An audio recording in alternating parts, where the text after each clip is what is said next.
rin ako ng ilang findings, ang tawag ko further findings. Subalit naglabas na ako nung nasa Cebu nung Sunday, pero super tsaka ng sound, walang marinig at hindi magkaintindihan. So ipapaliwanag ko, once again, I would like to announce that the Committee on Foreign Relations has further findings following up on the preliminary findings initially issued several weeks ago. Matapos ang tatlong hearing, tatlo na naman ang aming findings at natuklasan. Unang-una, ang pag-aresto at pagsuko kay dating Pangulong Rodrigo Duterte sa ICC ay klarong may motibong politikal. May malinaw na pattern na kung saan may malalaking kaganapang pampolitika bago ang mahahalagang pahayag at aksyon ng administrasyon kaugnay sa ICC.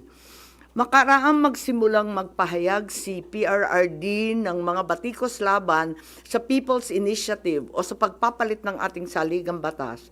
Sumagot ang ating Pangulo na ang Pilipinas ay isang open country at kikilos lamang ang gobyerno kung may illegal na gagawin ng ICC.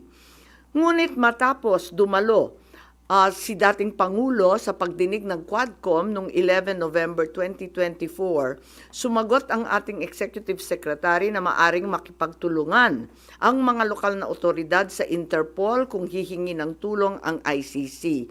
Biglang nagbago ang tunog ng gobyerno.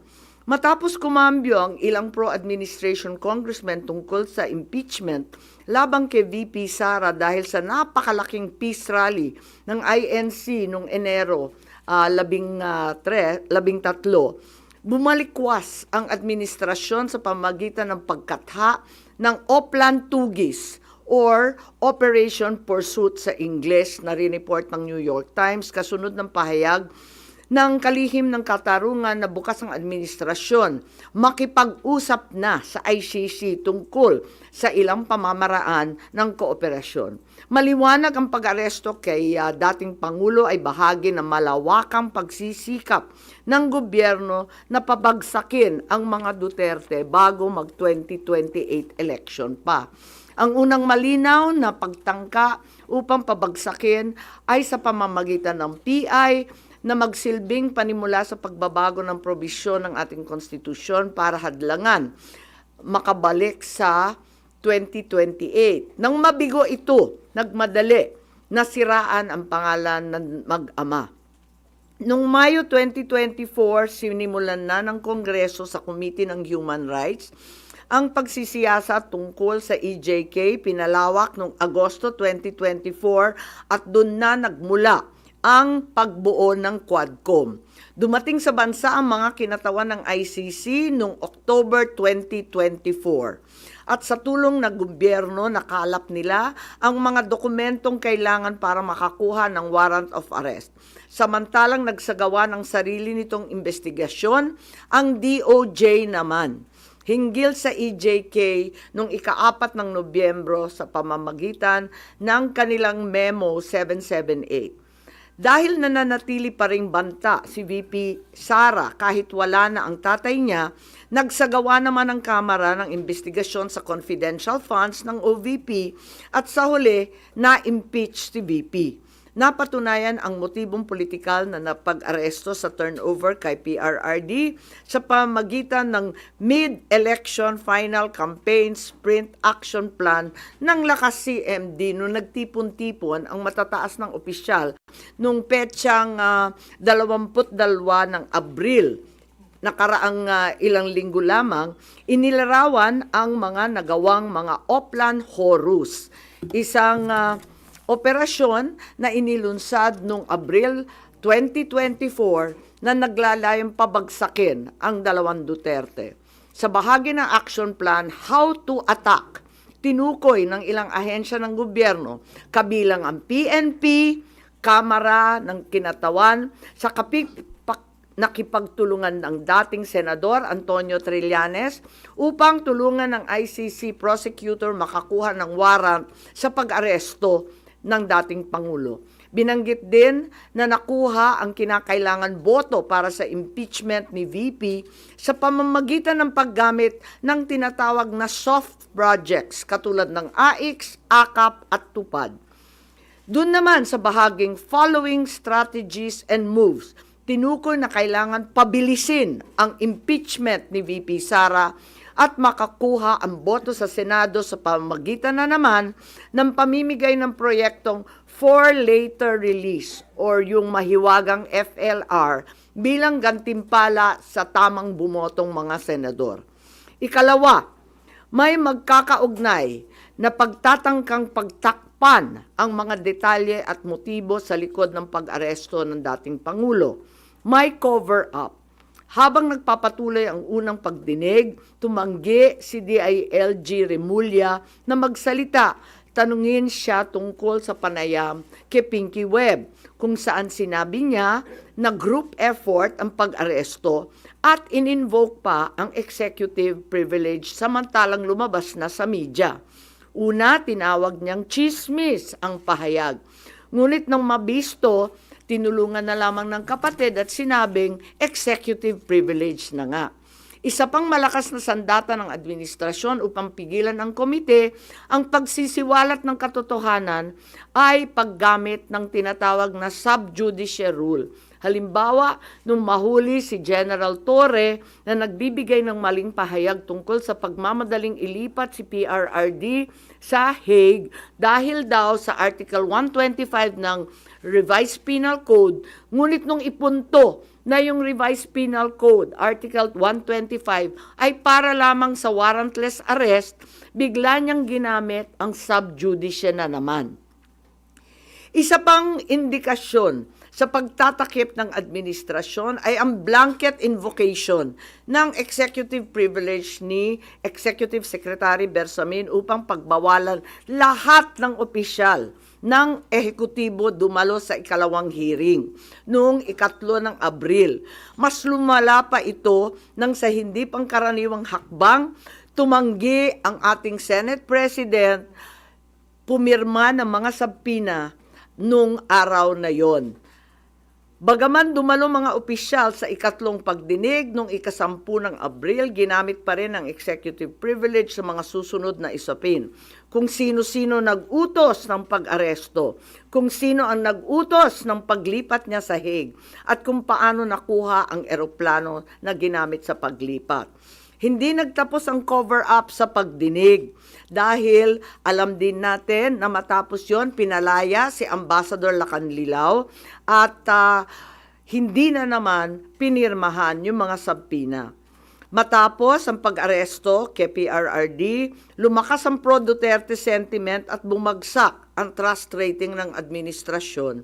Ayon sa isang mapagkakatiwalaang source, naglunsad na ngayon ang administrasyon ng isang communication plan upang ilihis ang atensyon ng publiko patungo sa mga issue ng West Philippine Sea at di umanong disinformation ng mga tinatawag na China trolls ng kanilang embassy. Kaya asahan natin na ito ang magiging balita sa mga susunod na araw.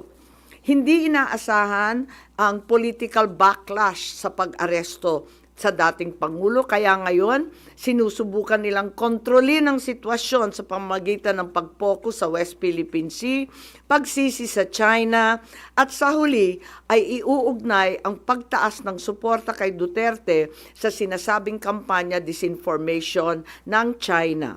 So una, may duda tayo na politically motivated. Ikalawa, whole of government ang nagamit dito na talaga naman comprehensive itong planong ito. At ikatlo, ang mga posibleng managutan ng criminal and administrative charges. At iminumungkahi namin na imbestigahan ng Office of the Ombudsman ang mga sumusunod. Una, si DOJ Secretary Remulla Boying maaring managot sa violation of RA 3019, Anti-Graft and Corrupt Practices for sanctioning an invalid administrative arrest against the former president in contravention of the ruling of the Supreme Court in the 2023 case of Immigration versus Juan Wenle. Maliwanag na napakadaming kondisyon, kwalifikasyon at requirement na isinaad ng ating Korte Suprema doon. Ikalawa, usurpation ng DOJ ng judicial functions. Kahit hindi sila korte, naghahatol sila na halos sila ang naging husgado. Ikatlo, grave misconduct and conduct prejudicial to the best interest of public service. Ikalawa, baka managot din si General Romel Francisco D. Marbil, ang Chief PNP, sa arbitrary detention, Article 124 ng Revised Penal Code. Violation of RA 3019, anti-graft and corrupt practices for inducing or persuading General Torre to perform an act in violation of laws, rules, and regulations or an offense in connection with the official duties of the latter. Grave misconduct and conduct prejudicial to the best interest of public service. Andito rin sa mga nakalista at ayon din sa payo ni dating Supreme Court Justice na nagpayo sa atin na malahil si SILG Secretary John Vic Remulla ay maakusahan din ng arbitrary detention katulad nung iba. Violation of 31.9 for inducing General Torre and Marbil to perform an act in violation of the Constitution and our laws. Ikatlo, grave misconduct and conduct prejudicial to the best interest of public service.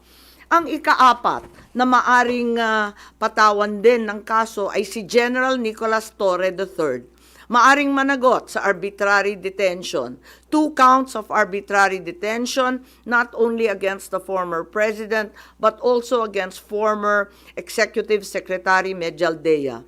Ikalawa, violation of RA 7439 for not allowing the former president to be visited by VP Sara, both his daughter and his named counsel, and for forcing the former president's lawyers to leave him. Also, the violation of 3019 for allowing himself to be induced or persuaded by General Marbil or SILG Remulla to perform an act in violation of law, rules, and regulations in connection with his official functions. Grave misconduct and conduct prejudicial to the best interest of public service ay maaari ring ipataw laban kay General Torre. Ikalima, Ambassador Marcos V. Lacanilao.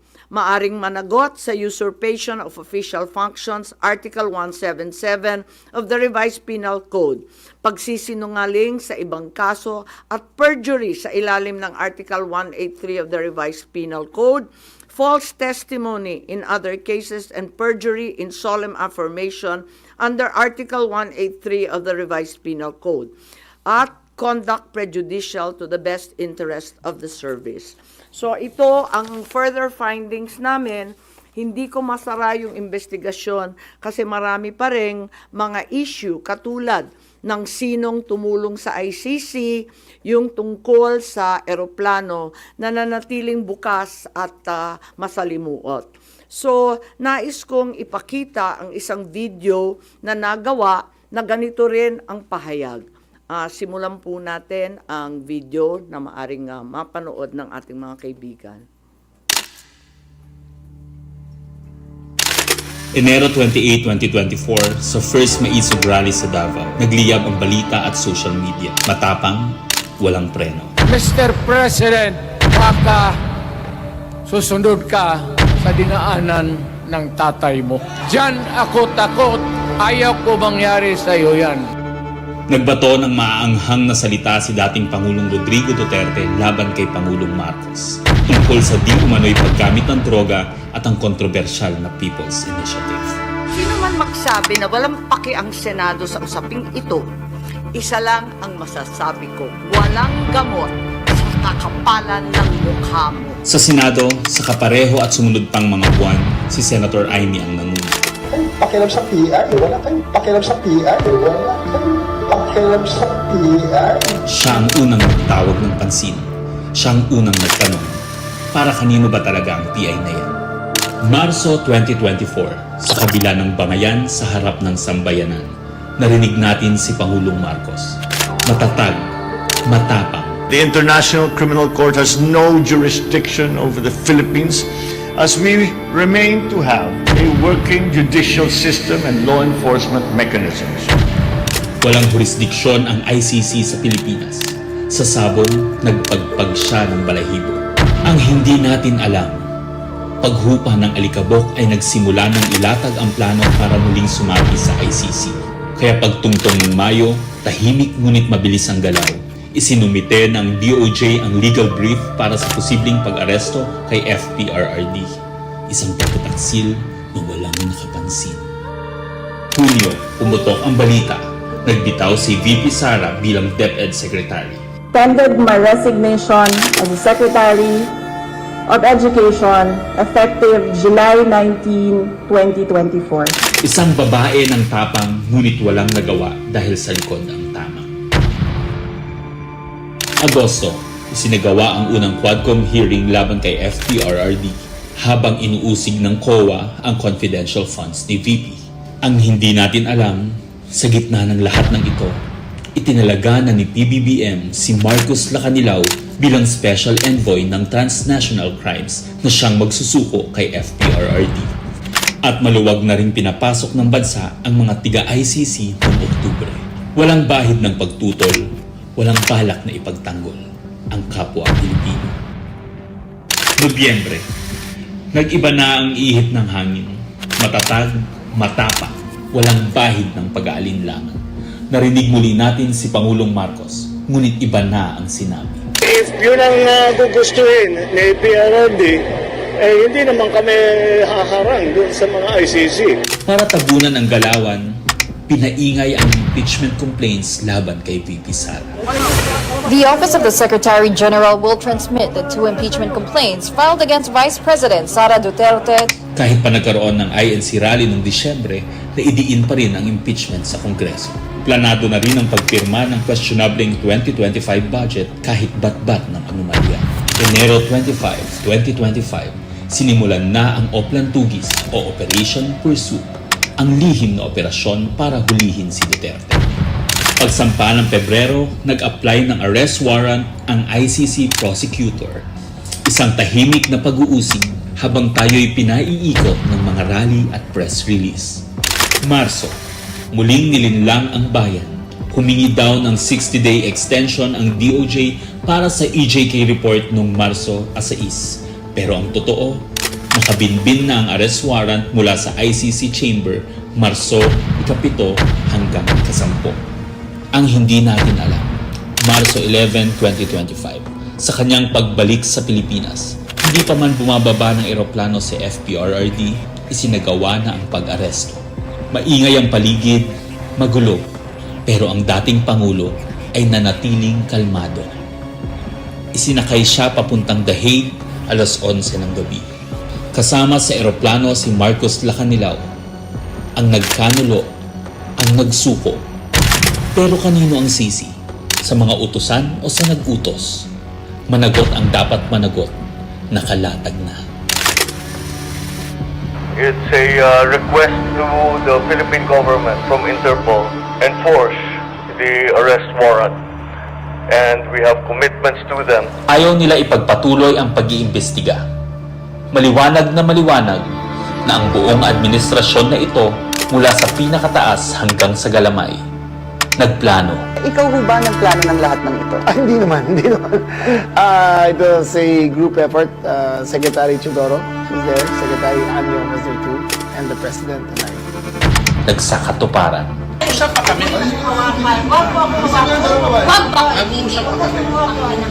Kayo mga Wag mo hawakan yung nanay ko! Nagkagulo.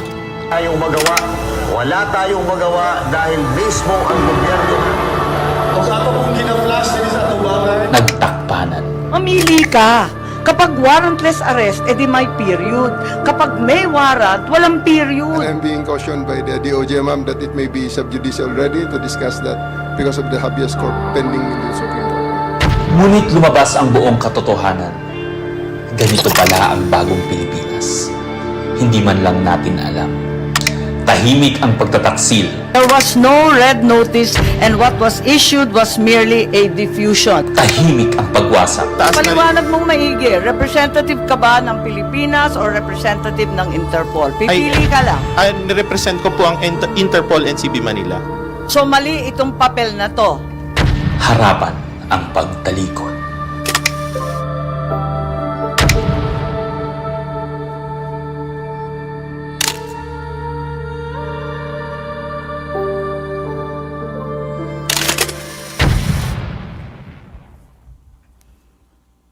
Okay, so that's where we are so far.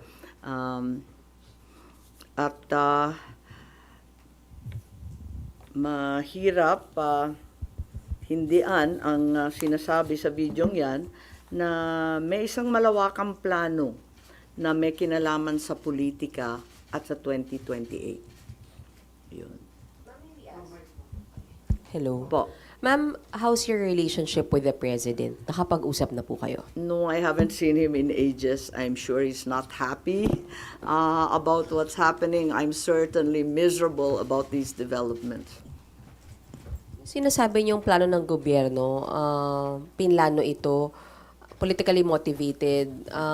You think PBBM allowed this po? Hindi ko alam, inako ni SOJ Boying Remulla na siya nag-utos.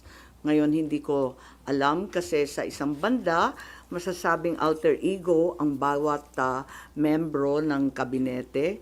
Sa ibang banda naman, kusang ginawa ni Secretary of Justice. May pinaimbestigahan kayo sa Office of the Ombudsman, so i-furnish niyo sila ng copy ng findings ninyo, ma'am? Yes, definitely. Papadala natin doon. Dahil, as we know, this is only in aid of legislation at may mga legislation na rin kaming naiisip hinggil sa mga usaping ito. Kailangan i-forward na namin sa iba't ibang korte. Ma'am, itong findings ninyo, official na to, so no more hearings? Hindi ko pa alam. Ang tawag ko nga further findings because I'm not certain that we can close this. There are also allegations that, first of all, several weeks ago, a draft was mooted involving a warrant of arrest of 5 police officers, including Senator Ronald Bato de la Rosa. Of late, there has been a rumor, once again, that the Vice President will in fact be issued by the ICC a warrant immediately. So, alam natin na si VP Sara ay nandun sa listahan. Pero alam ko na nasa ibaba siya, no? Doon sa mga pinangalanan. Ngunit, ilang araw nakalipas, may mga report na siya na ang uunahin. Where did you get this information, ma'am? Nasusunod si VP Sara na arestuhin? Uso naman ang chismis ngayon. Chismis rin po. Meaning, no credible source, ma'am? Not yet. A few incredible sources, but nevertheless, we have to pay heed.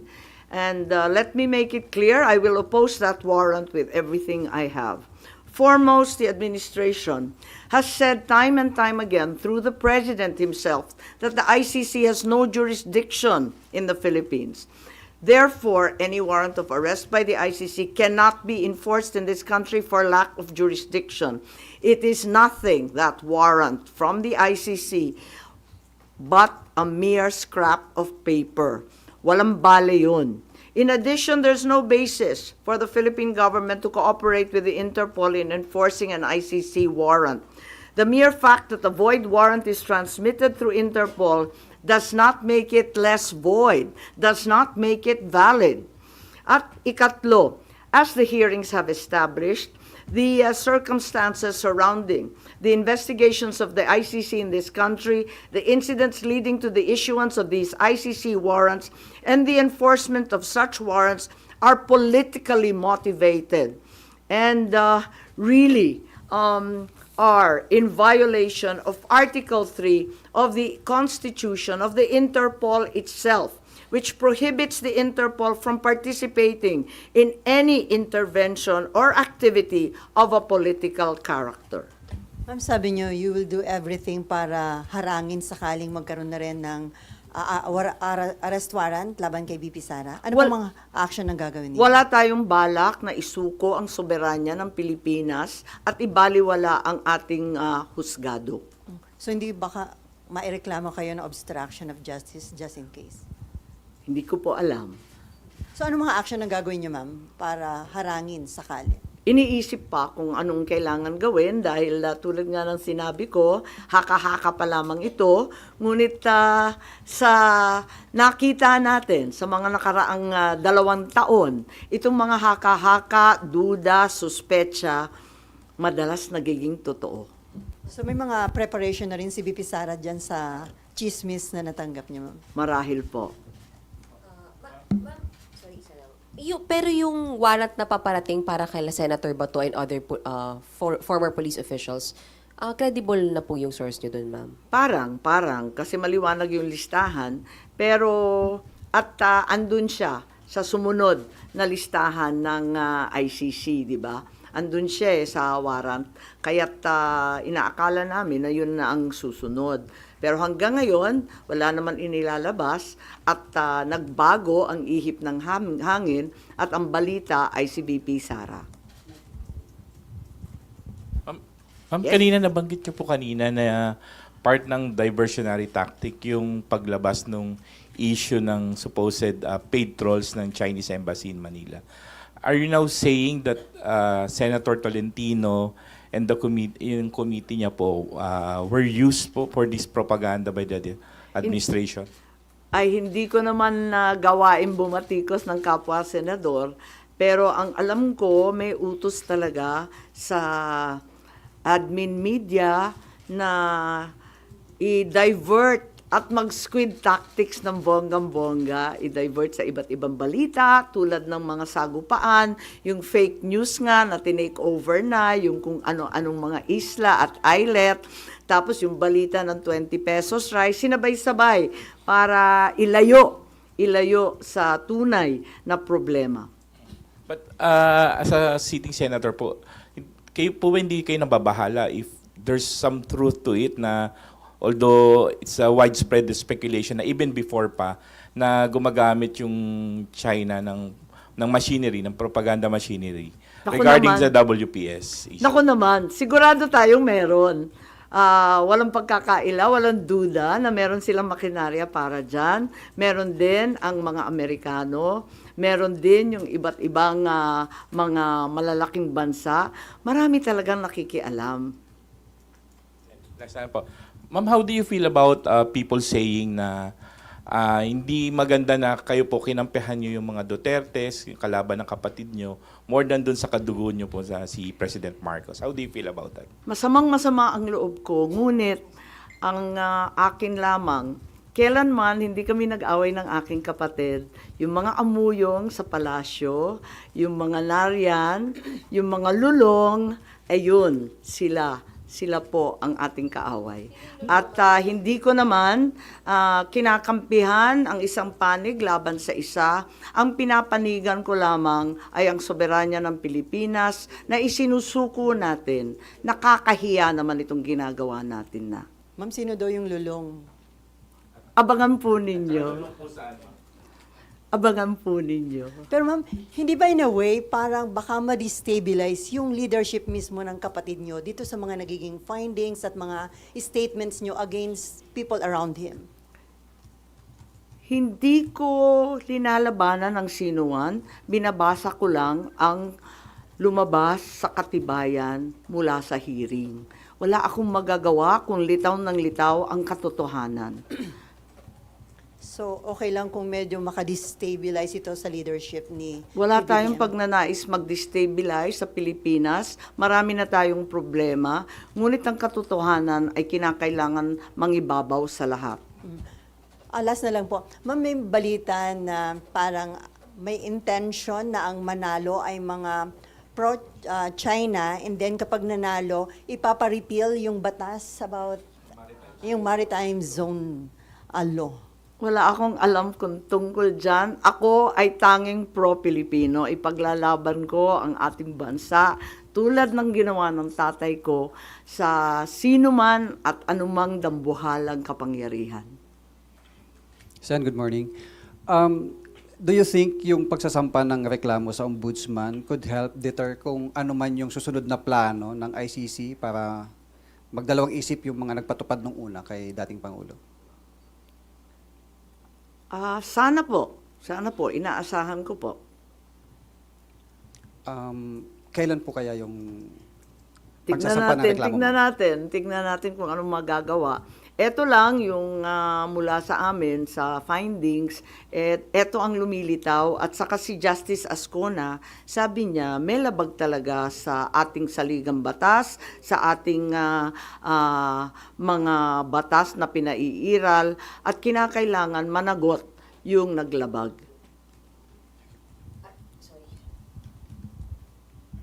Ma'am, balikan ko lang yung warrant, ICC warrant to, ma'am, no, yung narinig nyo para kay VP Sara. When is this coming out? Chismis nga lang kaya walang name and date.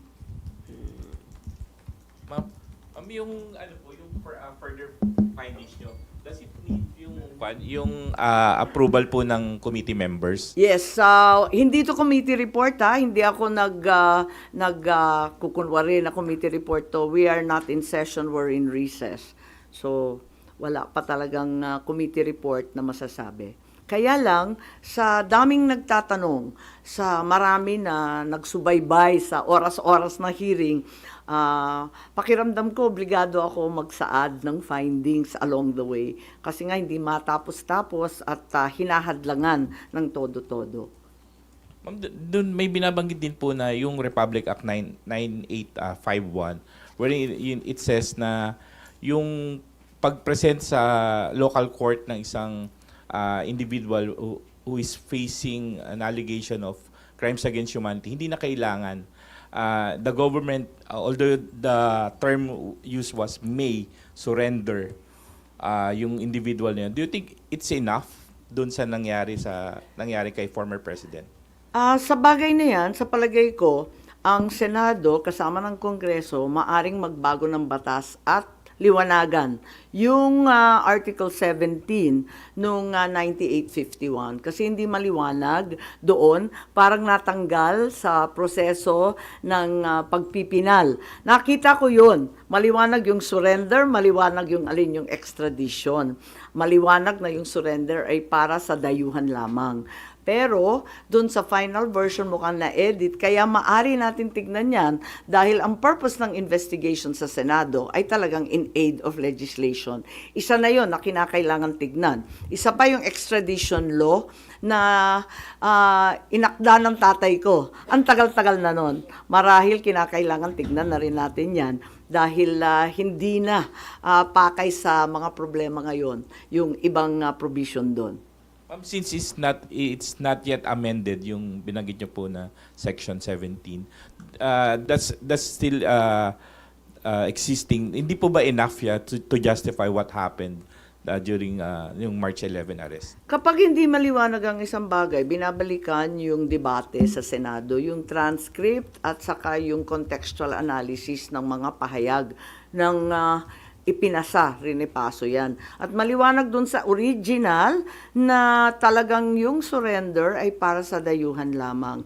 Kung bakit na iwaglit at naiwan yun at may nilagay na mga pag-aamyenda sina Senator Subiri, sina Senator Gordon nung panahon na yon, hindi ko alam kung nakalimutan lamang o sa pagmamadali hindi na isaayos ng maigi. Pero yan naman ang trabaho talaga ng mambabatas. Tignan at isaayos, iklaro ang mga hindi masyadong maliwanag. Ma'am, pareak lang dito. Yung kay Pangulong Marcos po tsaka VP Sara na trust and performance rating, kay Pangulo po 60% trust, 59% performance, pero it represents a decline po since nung fourth quarter ng bansa. Habang kay VP po, tumaas po siya ng 9 percentage point. Comment on this. pasensya pero hindi na ako nagbabasa ng survey. Kaya hindi ako up to date dyan. Ang nararamdaman ko, ang pagpuot, ang hinanakit, at ang galit ng mga Bisaya. Galing po ako sa Cebu, mamaya pupunta ako sa Davao. Alam na alam ko ang pakiramdam nila. Ngayon, kung ganito rin ito sa Luzon, ramdam ko sa Manila, hindi ugali ng Pilipino ang pang-aape sa matanda na may sakit. Hindi natin gawain yan. So, you mean yun yung dahilan bakit bumaba yung survey ni Pangulo? Hindi ko alam.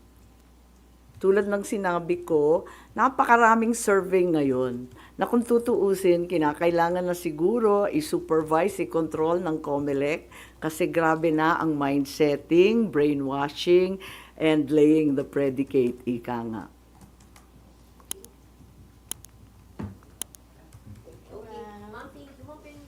Thank you so much. I have a longer report of 26 pages. I think it's available. We also have USBs of the Tagalog statement, as well as the graphic version of the timeline. And I can also provide that video that we received. What I read, ay yung Tagalog. Opo, nandito. Okay lang. O, sige. Pero may soft copy ba kayo? Hindi ko alam. Meron.